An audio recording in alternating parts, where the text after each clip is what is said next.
Good morning dear students. आप सभी का इस एजुकेशन यूट्यूब चैनल पर हार्दिक स्वागत है।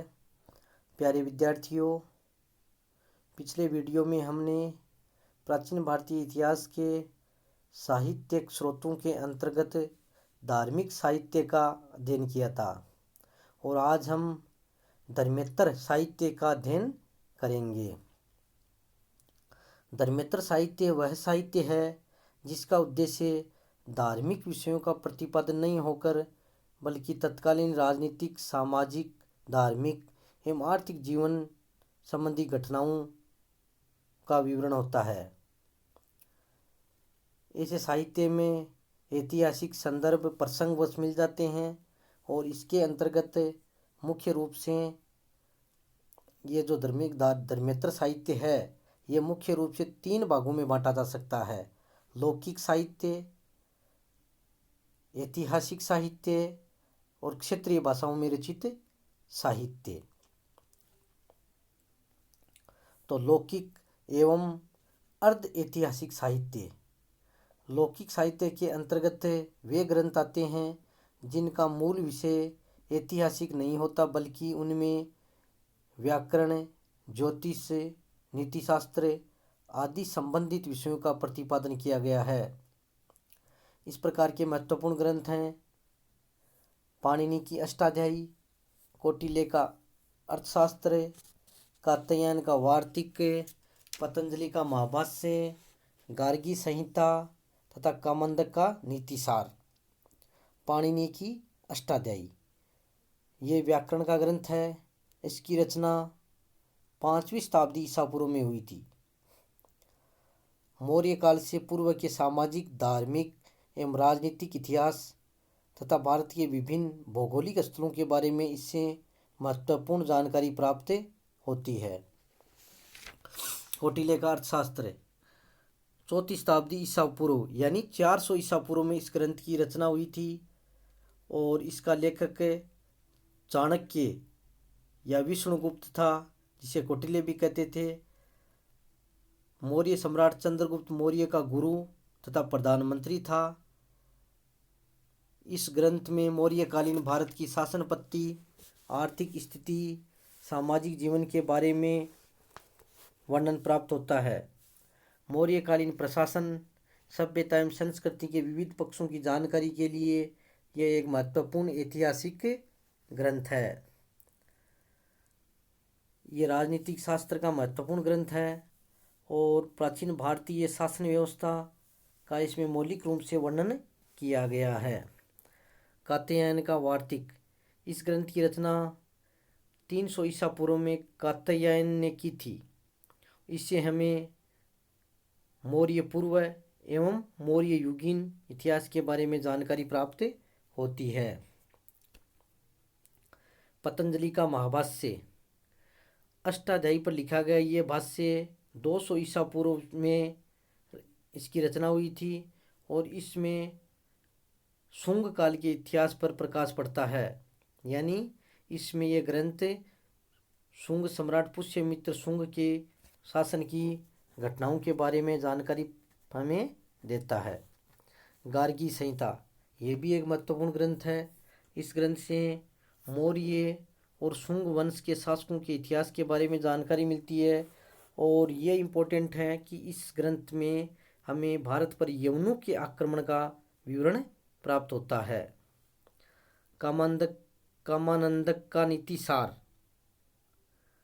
कामानंद की ये नीतिसार ये गुप्तकालीन रचना है और ये है राजनीति का भी इसमें वर्णन है और ये हमें गुप्तकालीन शासन तंत्र के बारे में हमें महत्वपूर्ण जानकारी प्रदान करता है। अर्ध ऐतिहासिक साहित्य की श्रेणी में वे ग्रंथ आते हैं जिनका कथानक ऐतिहासिक है परंतु उसकी विषय वस्तु का नाटकीय ढंग से वर्णन किया गया है। मूल ऐतिहासिक होने के बावजूद इनमें ऐतिहासिकता का तत्व है वो गौण होता है, वह यानी ऐतिहासिकता का तत्व इनमें प्रमुख नहीं होता है। इन ग्रंथों में मुख्य रूप से विशाखदत्त का मुद्रा राक्षस, कालिदास द्वारा रचित रघुवंश एवं मालविकाग्निमित्रम और सोमदेव का कथा सरित सागर और क्षेमेंद्र की बृहत कथा मंजरी हैं। ये जो बुक्स हैं, जो रचनाएं हैं या जो ग्रंथ हैं, इनके जो लेखक हैं और ये रचनाएं हैं, इनको आपको याद करना है। फिर आता है ऐतिहासिक साहित्य। ऐतिहासिक साहित्य के अंतर्गत वे ग्रंथ शामिल हैं जिनमें ऐतिहासिकता का तत्व प्रमुख रूप से काम में आता है, यानी उनमें ऐतिहासिक घटनाओं का वर्णन प्रमुखता से किया जाता है। भारतीय परंपरागत लेखन शैली में इतिहास पुराण वर्ग में अनेक ग्रंथ आते हैं। इनमें सर्वप्रमुख है कल्हण की राजतरंगिणी। इम्पोर्टेंट है, याद रखनी है आपको।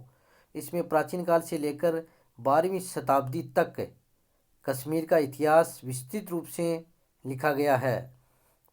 यह एक महत्वपूर्ण ऐतिहासिक स्रोत है। कश्मीर के राजाओं के साथ भारत के जिन अन्य राजाओं से युद्ध हुए उनका इसमें वर्णन किया गया है। शुद्ध ऐतिहासिक ग्रंथों की श्रेणी में दूसरा महत्वपूर्ण ग्रंथ है बाण भट्ट द्वारा रचित हर्षचरित्र है। बाण भट्ट सम्राट हर्ष के दरबार में रहते थे। इस ग्रंथ से वर्धन वंश के इतिहास तथा सम्राट हर्षवर्धन के चरित्र का वर्णन किया गया है। इसके साथ साथ तत्कालीन भारत की राजनीतिक, सामाजिक, आर्थिक, धार्मिक और सांस्कृतिक जीवन पर भी इस पर प्रकाश डाला गया है।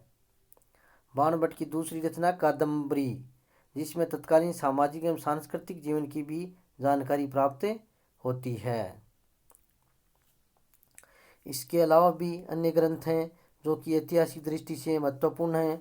उनमें वाकपति राज द्वारा रचित गौडवह, पद्मगुप्त परिमल द्वारा रचित नवशासंग चरित्र और महाकवि विल्हण द्वारा रचित विक्रमांक देव चरित्र, हेमचंद्र द्वारा लिखित कुमारपाल चरित्र, जयानक द्वारा रचित पृथ्वीराज विजय, ये भी हमारे इतिहास की दृष्टि से महत्वपूर्ण ऐतिहासिक साहित्य है।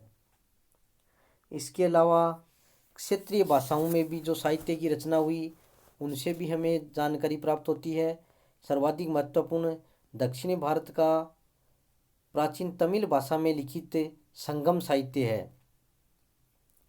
यानी दक्षिण भारत में तमिल भाषा में जिस साहित्य की रचना हुई उसे संगम साहित्य कहते हैं। इसकी रचना ईसा की प्रथम 3 शताब्दियों में हुई थी। इसमें हमें दक्षिण भारत के इतिहास की पर्याप्त जानकारी प्राप्त होती है। इससे हमें चेर, चोल, पांडे, ये जो दक्षिण के राजवंश हैं, इनके बारे में जानकारी मिलती है। और दक्षिण भारत के राजाओं के सामाजिक, राजनीतिक, धार्मिक, आर्थिक जीवन से संबंधित जो घटनाएं हैं उनका इनमें वर्णन मिलता है। तमिल भाषा के अलावा कन्नड़ भाषा में भी ग्रंथ लिखे गए थे जिनसे भी हमें प्राचीन भारतीय इतिहास की ऐतिहासिक सामग्री प्राप्त होती है। और राजस्थान में अपभ्रंश भाषा में लिखे गए जो रासो काव्य ग्रंथ हैं उनसे भी हमें इतिहास के बारे में जानकारी प्राप्त होती है। इनमें सबसे प्रसिद्ध है चंद्रबरदाई द्वारा लिखित पृथ्वीराज रासो। इम्पोर्टेंट है, याद रखना है। पृथ्वीराज रासो की रचना किसने की थी? चंद्रबरदाई ने, जिसमें प्रसिद्ध चौहान राजा पृथ्वीराज तृतीय के जीवन और उसके शासनकाल की महत्वपूर्ण घटनाओं के साथ साथ तराइन के युद्ध का भी वर्णन इसमें मिलता है। राजस्थान में 12वीं शताब्दी के अन्य रासो ग्रंथों में नरपति नालय द्वारा रचित बीसल देव रासो, जगनिक का परमल रासो और खुमान रासो, इनसे भी हमें ऐतिहासिक सामग्री प्राप्त होती है। तो प्रिय विद्यार्थियों, आज हमने धर्मेंद्र साहित्य में के अंतर्गत लौकिक साहित्य, ऐतिहासिक साहित्य और क्षेत्रीय साहित्य इनका अध्ययन किया है। आपको वीडियो को पूरा सुनने के बाद में इनके PDF नोट्सों का भी अध्ययन करना है और जो होम असाइनमेंट के लिए आपको क्वेश्चन दिए जा रहे हैं उनको भी आपको हल करना है। इसी के साथ साथ बहुत बहुत धन्यवाद।